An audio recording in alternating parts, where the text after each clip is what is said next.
brothers and sisters, and all audience who are present here.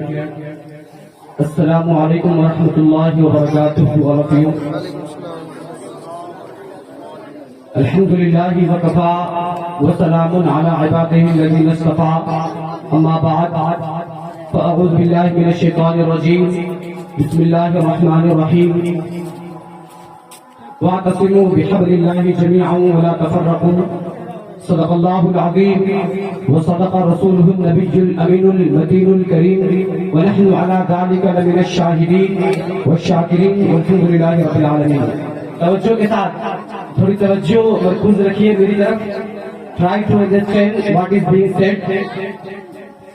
امام احمد رضا خان فرماتے ہیں کہ کہتے ہیں خدا ان کا انہی کی خدائی ہے اور انہی کے لیے رب نے یہ دنیا بنائی ہے اور یہ بات بریلی کے آقا نے بتائی ہے. سنتے ہیں کہ محشر میں صرف ان کی رسائی ہے, گر ان کی رسائی ہے لو جگ تو بنائی ہے. اور دیکھا ہے قیامت میں آنکھوں نے جہنم کو, قیامت کا وہ منظر, اور اس میں جب جہنم کو لایا جائے گا تو اس کے بارے میں حضور نے فرمایا کہ جہنم کے عذاب کے بارے میں ان احون اہل النار عذابا لله نعلان وشیاطان من نار یغلی منهما دماغه كما یغلی البرجل. اس جہنم کے کیفیت اور اس عالم میں امام احمد رضا فرماتے ہیں کہ دیکھا ہے آنکھوں نے جہنم کو, ایک لمحہ نہ چین آیا, پھر دی گئے پھرنم کو غلام خبر کر دو سرکار دو عالم کو. سب نے صفے محشر میں للکار دیا ہم کو, اے بے کسوں کے آقا اب تیری دعائی ہے.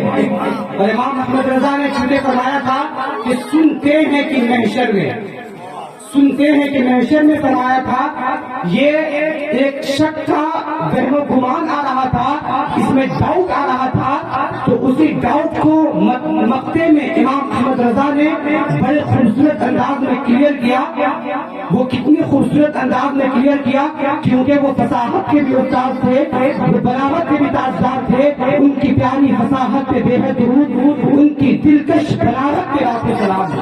ان کی فصاحت و بلاغت کا کیا عالم. امام احمد رضا فرماتے ہیں کہ تیرے آگے یوں ہے دبے لچے فصحاء عرب کے بڑے بڑے, کوئی جان منہ میں زبان نہیں بلکہ جسم کے جانے ہیں. امام احمد رضا فرماتے ہیں کہ اس عاشق صادق کو جذبات نے جھنجھوڑا, اس عاشق صادق کو جذبات نے جھنجھوڑا. شان شہ بطحا میں یہ شک و شبہ کیسا, بے چینی بڑھی دل کی تو خود ہی یہ فرمایا مطلع میں یہ شک کیا تھا, واللہ رضا واللہ صرف ان کی رسائی ہے, صرف ان کی رسائی ہے. کسی کی وہاں پہنچ نہیں ہے, کسی کی وہاں رسائی نہیں ہے. اگر میدان محشر میں جب نفسی نفسی کا عالم ہوگا اس میں صرف اور صرف رسائی ہے تو آمنہ کے لال کی رسائی ہے, محبوب تاور کی رسائی ہے. اگر کسی کی رسائی ہے تو امت کے غمخوار کی رسائی ہے, جس کے بارے میں امام احمد رضا نے فرمایا کہ کعبے کے بدر تجا تم پہ کرو روز روز, طیبہ کے شمس الضحا تم پہ کرو روز روز, شافع جوڑے جزا تم پہ کرو روز روز, اور شافع جملہ بلا تم پہ کرو روز روز, شافع جملہ بلا تم پہ کرو روز روز.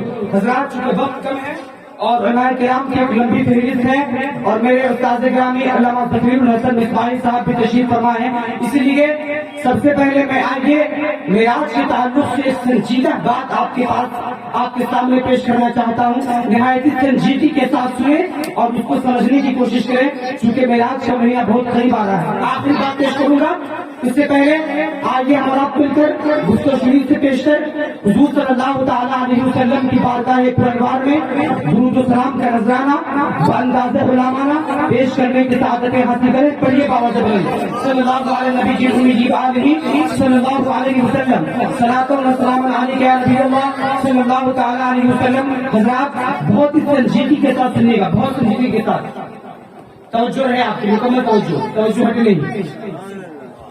ایک سائنٹسٹ پیدا ہوا جس کو ماڈرن فزکس کا فادر کہا جاتا ہے، جس کا نام نیوٹن تھا، جس کا نام نیوٹن ہے۔ توجہ کے ساتھ، چونکہ معراج کا واقعہ اس پر طرح طرح کے شکوک شبہات ڈالے جاتے ہیں، اس وجہ سے میں یہاں پر پیش کرنا چاہتا ہوں تاکہ ہمیں پتہ چلے کہ ہمارا وہ مذہب ہے جو سائنٹیفکلی بھی ثابت ہے اور مذہب میں بھی ثابت ہے، جس میں کسی بھی طرح کی کوئی انکار کی گنجائش باقی نہیں ہے۔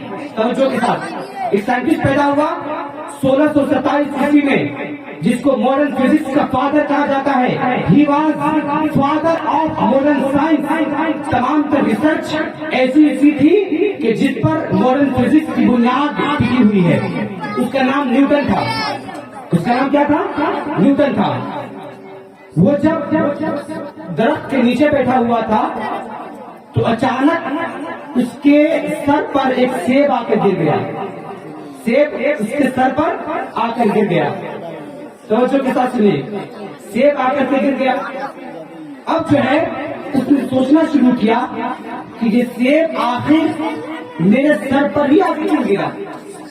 یہ دائیں بھی جا سکتا تھا، یہ بائیں بھی جا سکتا تھا، یہ اوپر بھی جا سکتا تھا، یہ نیچے ہی کیوں آیا اور بالکل اسٹریٹ ہی کیوں آیا؟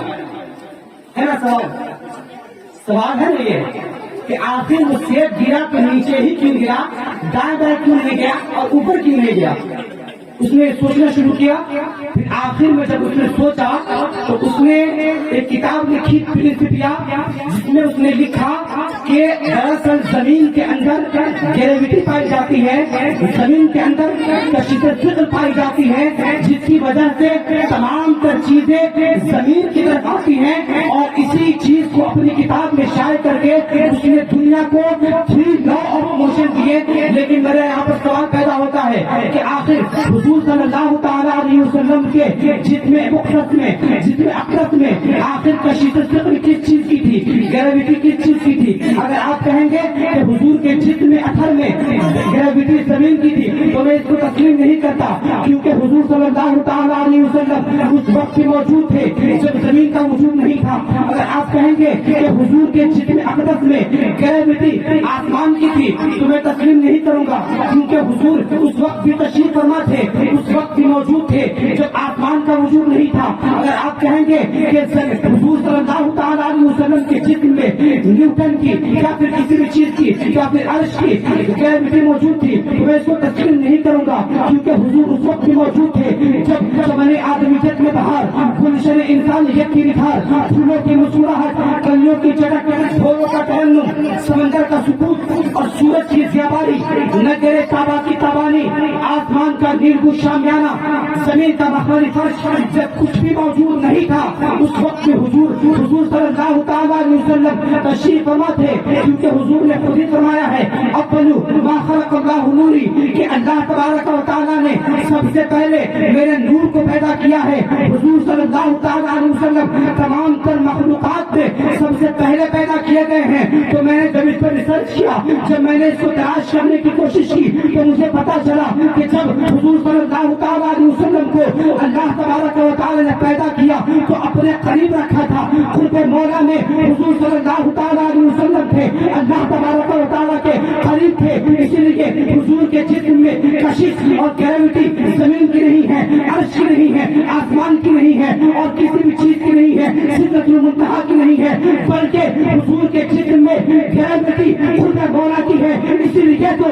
امام احمد رضا نے جب اس موومنٹ کی ترجمانی کی، جب اس کو اپنے نعتیہ کلام میں لکھا، جب اس کو قصیدہ معراج میں لکھا تو امام احمد رضا فرماتے ہیں کہ حجاب اٹھنے میں لاکھوں پردے، ہر ایک پردے میں لاکھوں چلے، حجاب اٹھنے میں لاکھوں پردے، ہر ایک پردے میں لاکھوں چلے، اور عجب کھڑی تھی کہ وصل فرقہ جنم کے پیچھے گلے ملے تھے، اور خرد سے کہہ دو کہ سر جھکانے گما سے گزرنے والے پڑے ہیں یا خود جہت کو ڈالے، کسے بتا لے۔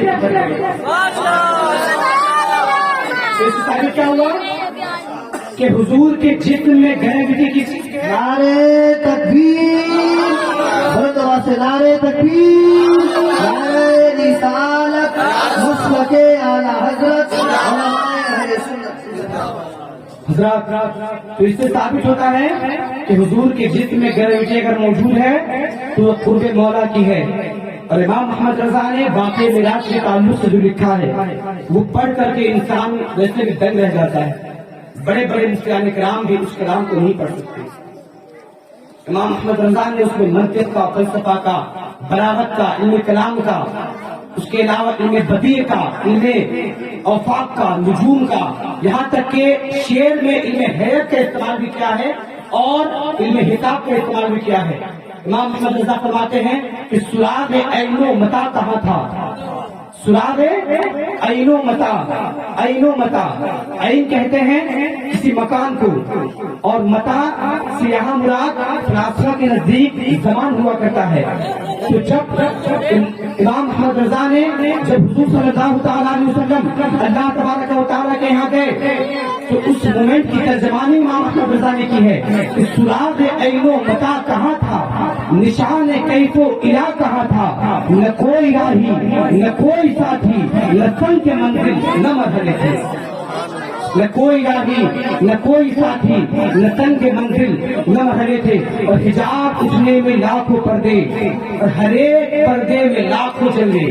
جب حضور تشریف لے جا رہے تھے معراج کے تمام میں اللہ تبارک و تعالیٰ کا دیدار کرنے کے لیے، تو اس وقت کیا منظر تھا کہ حجاب اٹھنے میں لاکھوں پردے اور ہر ایک پردے میں لاکھوں جلوے. عجب گھڑی تھی کہ وصل و فرقت جنم کے بچھڑے گلے ملے تھے. عجب گھڑی تھی کہ وصل و فرقت جنم کے بچھڑے گلے ملے تھے. اللہ تبارک و تعالیٰ سے دعا ہے کہ اللہ تبارک و تعالیٰ ہمیں حضور صلی اللہ تعالیٰ علیہ وسلم کی اتباع کرنے کی توفیق عطا فرمائے اور دنیا والوں کے تمام تر چیزوں سے بالکل بیدار ہو کر کے اللہ تبارک و تعالیٰ ہمیں اپنے حبیب اور اپنی رضا عطا فرمائے. مجھے کیا فکر ہوا کر میرے یاور ہے وہ یاور، بلاؤں کو جو میری خود گرفتار بلا کر دے، بلاؤں کو جو میری خود گرفتار بنا کر دے. اللہ تبارک و تعالیٰ سے دعا ہے کہ کہنے سننے سے زیادہ عمل صالح کی سچی توفیق عطا فرمائے.